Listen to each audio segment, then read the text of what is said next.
À la une de ce journal, lutte contre les violences basées sur le genre. Le centre de prise en charge Akwaba Mousso a reçu un chèque de 5 millions de francs CFA de la part du DCBR. Inclusion financière. Ecobank ouvre le débat sur les opportunités pour les femmes dans le monde d'aujourd'hui. Le traditionnel Ring de Bell Gender Equality de la BRVM s'est tenu ce 8 mars à l'occasion de la Journée internationale des droits de la femme. Et puis, la Direction générale des affaires maritimes et portuaires honore son personnel féminin. Madame, Monsieur, merci de nous rejoindre pour l'actualité sur Business 24 Africa. La Journée internationale des droits de la femme, célébrée tous les ans à la date du 8 mars, est une occasion de renforcer l'autonomisation des femmes dans tous les domaines. Dans cette édition, nous vous proposons un chapitre dédié à la commémoration de cette journée. Un chèque de 5 millions de francs CFA.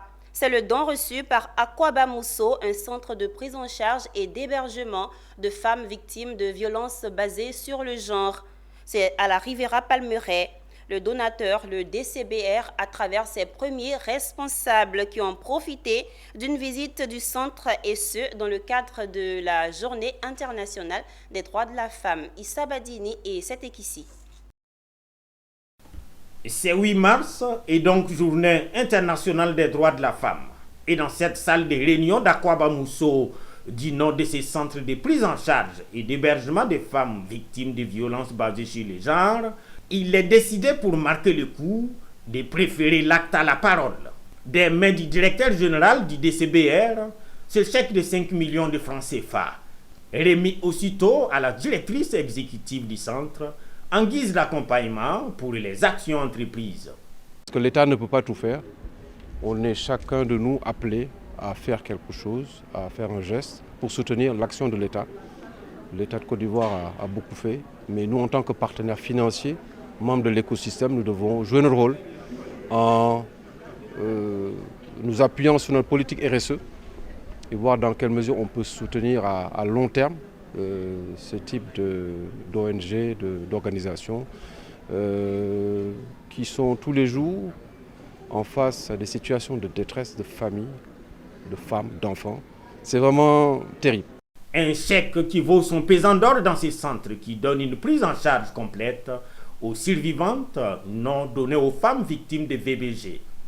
Nous sommes vraiment honorés à l'ONG Akwaba Mousso d'avoir reçu le soutien du DCBR. Ces 5 millions vont nous aider à payer la cantine solidaire car nous offrons les repas gratuits aux femmes et aux enfants qui viennent en consultation au centre. Ça ira aussi dans nos frais de fonctionnement. Opérer un centre comme le nôtre coûte de l'argent. Nous sommes 14 salariés. Ce centre est géré par une ONG ivoirienne dont je suis la directrice, mais tout le monde ici est salarié. Et ça a un coût. C'est le coût aussi de la qualité.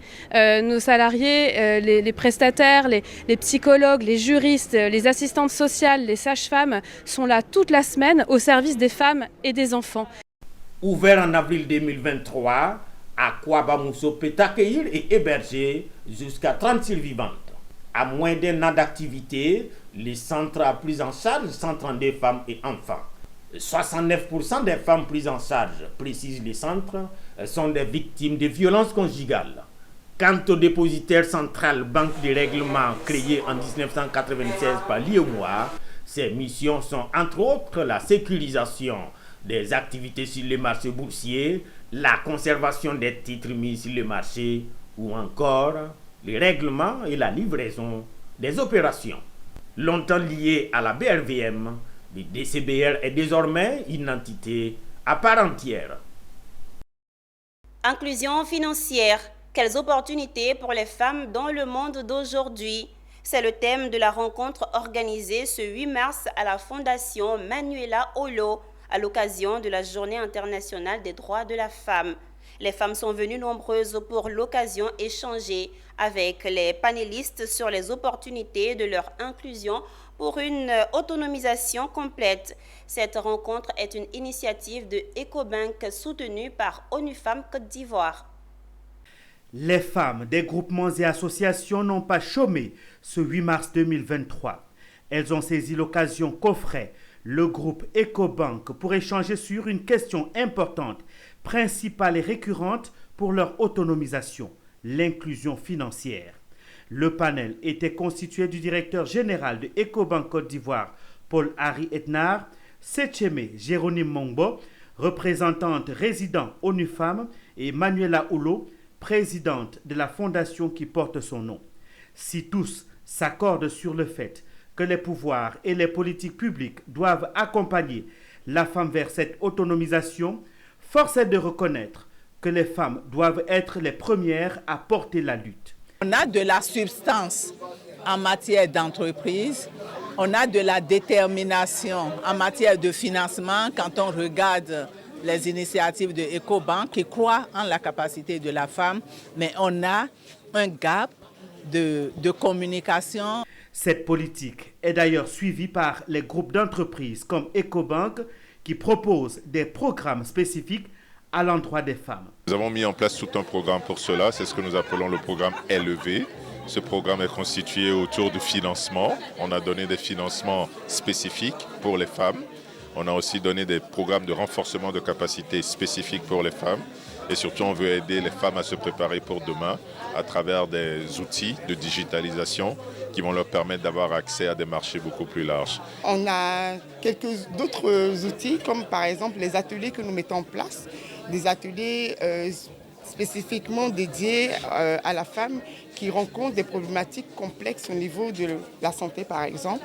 Cette journée internationale des droits de la femme du 8 mars 2024 restera mémorable pour certaines femmes qui ont saisi l'occasion des masterclass et du réseautage qui ont suivi cet échange pour trouver réponse à leur business. C'était un reportage signé Pierre Tebeu et Marius Seri. Le traditionnel Ring the Bell Gender Equality, célébré par la Bourse régionale des valeurs mobilières BRVM, s'est tenu ce 8 mars. Une journée tablée sur l'implication de la femme concernant les questions financières, notamment la bourse, l'épargne et les investissements. Le récit de Walter Kofi. Investir en faveur des femmes, c'est accélérer le rythme du développement économique et social. Une solution qu'a bien voulu rappeler la Bourse régionale des valeurs mobilières, BRVM, lors de ce 8 mars, journée internationale des droits de la femme. Le développement de l'humanité ne peut pas se faire sans sa moitié. La contribution des femmes est importante et décisive et je crois que nous devons tous donner les moyens aux femmes pour qu'elles s'expriment davantage, pour qu'elles jouent un rôle plus prépondérant dans nos économies. Le moment est donc idéal pour faire notre propre introspection. Où en sommes-nous 25 ans après Beijing? Qu'est-ce qui peut caractériser l'innovation dans les initiatives prises en faveur des droits des femmes? La représentation des femmes à différents niveaux, il y a eu un progrès aussi là, parce que sans pouvoir de décision, il ne peut pas y avoir une amélioration durable de statut économique. Il faut donner le pouvoir aux femmes pour la paix dans le monde. Fait marquant de cette édition des GIF au sein de la BRVM a été un panel autour de l'importance de l'épargne et de l'investissement pour la femme, une thématique sur l'entrepreneuriat féminin développée par l'actrice et productrice ivoirienne Kadi Touré. Tout ce que je peux dire aux femmes qui veulent entreprendre, c'est que ce n'est pas évident. Il faut attacher la ceinture, surtout quand on est femme. On ne croit pas forcément en vous dès le début. Des portes vous seront fermées, on vous dira non, on pourra vous cataloguer, voilà, comme étant des personnes qui n'ont pas forcément les compétences. Mais il faut croire en vous-même. Et je ne le dis pas juste au hasard, mais il faut vraiment croire en soi, il faut investir sur soi. En investissant en bourse, les femmes peuvent contribuer au développement non seulement des entreprises en achetant des actions, mais aussi de l'État, participer justement au développement de l'État. Donc ça leur permet vraiment de pouvoir s'impliquer dans le développement de leur pays. Il faut noter que la journée internationale des droits de la femme est célébrée tous les ans à la Bourse régionale des valeurs mobilières, BRVM, sous le concept Ring the Bell Gender Equality. Ce jour qui marque la célébration des droits de la femme a été une occasion saisie par la Direction générale des affaires maritimes et portuaires de mettre en lumière les efforts de ces valeureuses femmes. La 3e édition de cette célébration avait pour thème « Agir ensemble pour l'égalité en Côte d'Ivoire ». Anja Sémion, notre reporter, nous replonge dans l'ambiance festive des femmes marins qui ont laissé leur tenue habituelle pour faire place au pagne du 8 mars. Un jour ouvré assez particulier pour ces femmes du corps de la marine. Un 8 mars, loin des treillis, détente dans une ambiance chaleureuse et sans s'éloigner du sens de cette célébration, les droits de la femme. Ces braves et vaillantes femmes de la Direction générale des affaires maritimes et portuaires de Côte d'Ivoire, coutumières à cet événement qui a sa 3e édition, ont été mises à l'honneur. Contributrices majeures au niveau social, elles saisissent cette journée pour présenter les acquis et leurs perspectives à d'autres niveaux. Vraiment, ça me va droit au cœur, ça me fait chaud au cœur parce qu'à travers cette journée, nous on rappelle aux dirigeants les droits de la femme pour que ces droits ne soient pas bafoués ni occultés. Le combat aujourd'hui pour nous les femmes, c'est qu'on ait la parité homme-femme en termes de nombre. En termes de nombre parce que la femme est en sous-effectif au niveau des affaires maritimes. Donc le combat, il y a encore du chemin à faire. La marine, un métier qui semble être réservé aux hommes, fait place de plus en plus à la femme. Selon le représentant du directeur de la DECAMP, les hautes responsabilités dans les directions de l'administration maritime et portuaire sont occupées par des femmes. Alors qu'elles ont une contribution importante dans la vie sociale. C'est pourquoi, au niveau des affaires maritimes, nous on en est conscients. Et même dans la répartition des responsabilités. Aujourd'hui, on a des femmes qui sont directrices. Voilà, dans notre administration maritime. Le directeur de la sûreté est une dame. La Journée internationale des droits de la femme, célébrée par la Direction générale des affaires maritimes et portuaires, est à sa 3e édition. Pour cette année, le thème retenu est agir ensemble pour l'égalité en Côte d'Ivoire, éradiquer la pauvreté, renforcer les institutions, investir dans le futur des femmes.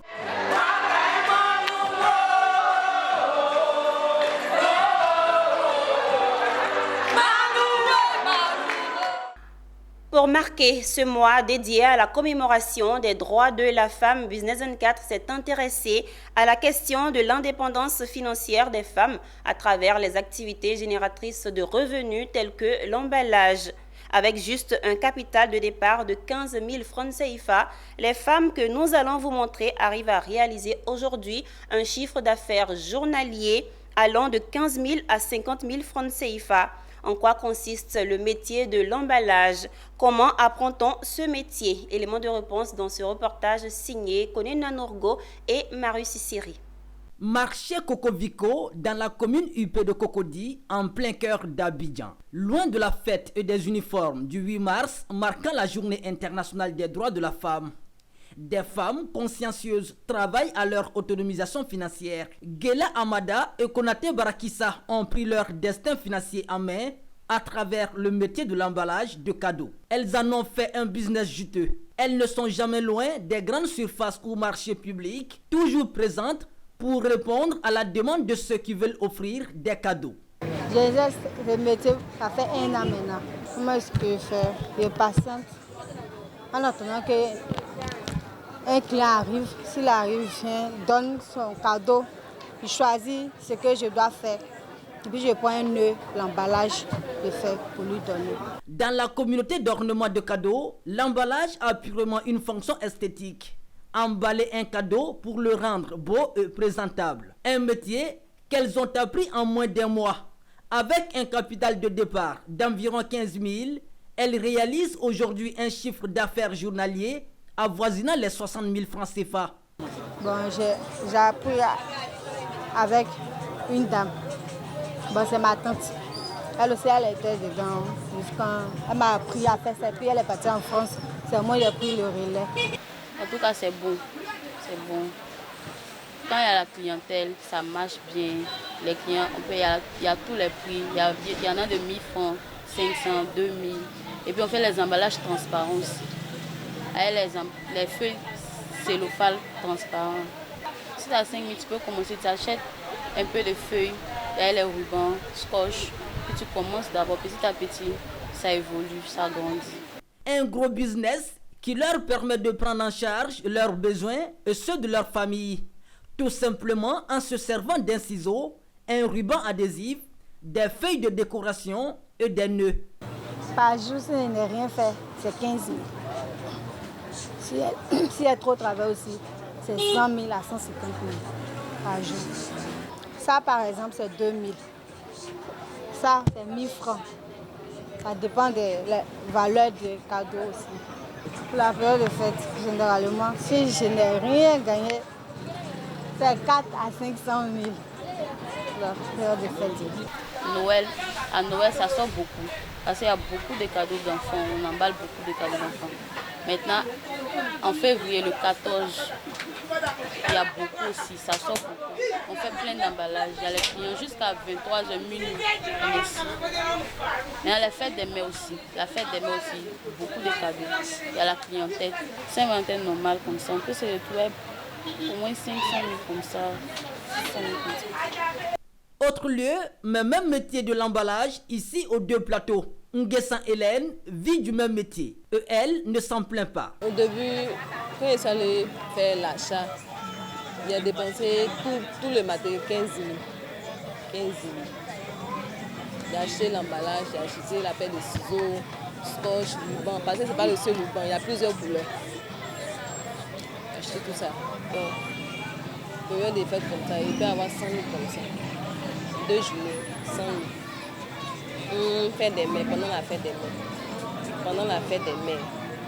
Pendant les autres périodes là, c'est bon, mais c'est peu. Mais la fête des mères, ça change. Le métier de l'emballage a ainsi permis à ces femmes d'atteindre l'autonomisation financière. Et il y a encore de la place. On peut dire que les métiers de maintenant nourrissent son nom. Mais ça dépend de l'amour du métier que vous avez. Tu peux exercer un métier, mais si tu n'as pas l'amour, tu ne peux pas t'en sortir. Mais il faut vouloir. Vouloir, c'est pouvoir. Vouloir, c'est pouvoir. Si tu l'aimes la chose, si tu mets Dieu devant là, il va t'aider. Grâce à l'emballage, Gela Amada, Kone Barakissa et Nguessan Hélène ont atteint l'autonomisation financière. Une fierté pour ces jeunes dames qui souhaitent voir plus de femmes indépendantes contribuant ainsi au développement économique de la Côte d'Ivoire. C'est aussi ce modèle de femme que la Journée internationale de la femme tire toute son essence. Vive le 8 mars pour que vive l'émancipation féminine. Tout autre chose à présent. 44 auditeurs du programme de gestion politiques économiques GPE Abidjan ont reçu leur diplôme de fin de formation. Une cérémonie de célébration du mérite à l'issue d'un programme d'excellence dédié à renforcer les capacités des cadres des administrations. Walter Kofi et Doumbia Ayouba nous rapportent les faits. 15,80 moyenne. Elle bat le record. Ils sont désormais des experts en gestion des politiques économiques, ces travailleurs du public et d'entreprises privées dont les efforts ont été récompensés après 12 mois de formation. Une formation obtenue au sein du programme de gestion de la politique économique GPE Abidjan. Venus de divers pays de la région ouest-africaine dont la Côte d'Ivoire, ils sont prêts à mettre en pratique leurs nouvelles compétences et à faire face à d'éventuelles problématiques sur les questions de politique économique au sein de leur organisation et de leur pays. Cette formation nous a apporté beaucoup de choses. Déjà sur le plan académique, cela nous a permis de consolider nos acquis, mais aussi aller au-delà de nos acquis, apprendre de nouvelles théories et de nouvelles connaissances à pouvoir mettre en pratique. C'est vraiment un sentiment de satisfaction à partir du moment où j'ai renforcé mes connaissances, c'est-à-dire tout ce que j'avais appris précédemment, je les ai renforcés en apprenant d'autres types de modules de formation. Également, il y a le volet relationnel, puisque j'ai été en contact avec plusieurs autres auditeurs venant d'administrations diverses. La cérémonie a été marquée par un hommage rendu au doyen, le professeur Moustapha Kassé, qui a salué cette initiative qui pour lui contribue à mettre les ressources humaines des pays africains au niveau des standards internationaux. Les acteurs de la politique économique, nous renforçons leurs capacités dans les divers domaines de la théorie économique et dans les divers domaines également de la mondialisation. Parce que, en fait, la plupart du temps, ce qui manque à l'Afrique, c'est la capacité de négocier dans la mondialisation. Rappelons que le GPE Abidjan est un programme d'excellence de l'université Félix Houphouët-Boigny. Il est destiné à renforcer les capacités des cadres d'administration publique et privée de la sous-région ouest africaine francophone en matière de management des politiques économiques. Abordons la question de l'environnement dans ce journal. Alain Richard Donvayi, président de la COP15 désertification, et Patrice Kissi-Adayé, président, directeur général d'Agromap, ont signé un protocole d'accord. Objectif, promouvoir la lutte contre la désertification, la sécheresse, la dégradation des terres et le changement climatique. Cette convention de partenariat a été signée en présence de Laurent Tchagba, ministre des Eaux et Forêts. Djekou de Silva et Ezekiel Siri dans un commentaire de Michel Brou. Le président de la COP15, Alain Richard Donvayi, multiplie les actions pour la lutte contre la désertification, la sécheresse, la dégradation des terres et le changement climatique. Il a reçu à son siège au plateau Patrice Kissi-Adayé, président directeur général d'Agromap. Après les différentes allocutions pour présenter les objectifs de cette rencontre, le président de la COP15 et son hôte sont passés à la signature de la convention de partenariat. Et donc la signature de cette convention est avec la COP15, la présidence de la COP15 désertification. Lorsque je vais passer le baillet au prochain président de la COP, ce sera le président de la COP16 désertification, ce sera à l'Arabie Saoudite de prendre la suite. Nous passons également dans notre portefeuille tous les accords que nous aurons passés avec le secteur privé. Et cela permettra donc à la COP16 de continuer à travailler avec nos partenaires pour continuer la lutte contre la désertification. Et si nous contribuons justement à sensibiliser, à informer nos communautés, je pense qu'avec les moyens que nous avons, ces personnes qui sont informées, on peut arrêter la désertification. Comme vous le savez, nous faisons des reboisements, la restauration des sols, des terres, et les activités aujourd'hui, nos actions ont été promues, ont été reconnues au plus haut niveau par le chef de l'État, sous l'égide du ministre des Eaux et Forêts. Et donc, nous avons été meilleurs acteurs du reboisement en Côte d'Ivoire. À cette signature de convention de partenariat étaient présents le ministre des Eaux et Forêts et le représentant du ministère de l'Environnement, du Développement durable et de la Transition écologique. Comme vous le savez, le ministère des Eaux et Forêts est le maître d'œuvre de la stratégie de préservation, de réhabilitation et d'extension des forêts qui découle de la nouvelle politique forestière nationale. L'un des objectifs de l'ASPREF est d'atténuer les effets du changement climatique et renforcer la résilience de la Côte d'Ivoire à ces effets. Agromap est une entreprise spécialisée dans le développement des projets et programmes de durabilité dans le domaine forestier, environnemental, agricole, géomatique. Parlons culture. Les dates et lieux de la deuxième édition du FATA, Festival des Arts et Traditions à Caen, sont connus. Ce sera à Sakasso, dans le centre de la Côte d'Ivoire, 2 semaines durant, du 1er au 15 juillet 2024. L'information a été rendue publique lors d'une conférence de presse. Placé sous le thème « La Renaissance africaine pour une culture forte », le FATA, selon les organisateurs, sera rythmé de danses folkloriques, de colloques et d'ateliers, le tout teinté d'une couleur de retour aux sources. Issa Badini. Le FATA 2024, ce sera à Sakassou du 1er au 15 juillet prochain. C'est l'information principale à cette rencontre entre les premiers responsables du festival et la presse. En tenue d'apparat dans cette galerie d'art, le commissaire général du Festival des Arts et Traditions d'Akan n'est cependant pas venu seulement donner des dates et un lieu.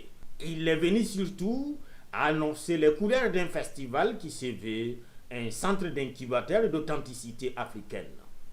Avant tout propos, nous devrons comprendre d'où nous venons, ce qui nous fonde, ce qui anime chacune de nos cellules. Et nous sommes convaincus que c'est la culture. Parce que, comme disent les puristes, quand vous mourrez ou quand on vous arrache tout ce qui vous reste, c'est votre propre culture. Des colloques, des présentations, des rencontres universitaires, des danses et chants, le tout sous le thème général, la renaissance africaine pour une culture forte. Les FATA selon des cas quadio a des objectifs bien précis. Et donc l'objectif principal, c'est que les Africains puissent se regarder nus dans une glace et ne plus avoir honte de ce qu'ils sont, de penser par eux-mêmes. Voilà.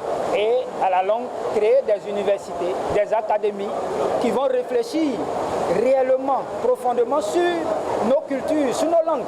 Avec les FATA, ces plasticiens amoureux des couleurs et diplômés du Centre technique des arts appliqués de Benjerville veut donner aux arts et à la tradition à Caen toutes ces couleurs. Le festival, pour rappel, est à sa 2e édition. À Sakassou donc, du 1er au 15 juillet. Le Conseil ivoirien des commerçants de Côte d'Ivoire, en collaboration avec la Fédération nationale des acteurs du commerce de Côte d'Ivoire, a organisé un atelier d'information et de sensibilisation des commerçants du Bassa-Sandra sur le projet mutuel des commerçants de Côte d'Ivoire. Cette mutuelle veut garantir une bonne prise en charge des adhérents et assurer un meilleur avenir à l'ensemble des acteurs de ce corps de métier. Abel Kouao dans un commentaire de Michel Brou. Le Conseil ivoirien des commerçants est engagé à améliorer les conditions de vie des acteurs du commerce.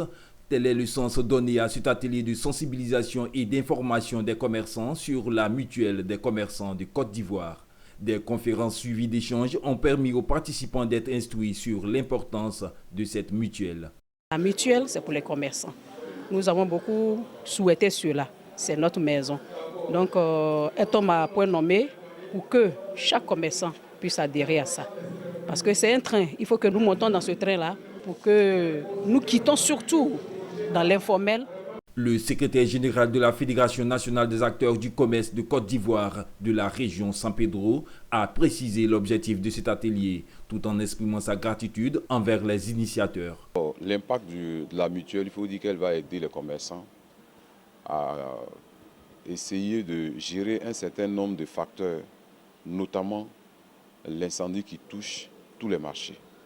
Et le consultant vient de le dire, il y a plus de 34 marchés qui ont brûlé en moins de 20 ans. 34 marchés, c'est beaucoup, c'est énorme. Il y a la santé des commerçants. Il faut tout faire pour soigner les commerçants. La mutuelle des commerçants que nous voulons créer est la bienvenue parce que, comme le consultant le disait, on ne décide pas de tomber malade. Les incendies ne préviennent pas. Donc, tous ces aspects, la mutuelle vient pour couvrir ces aspects.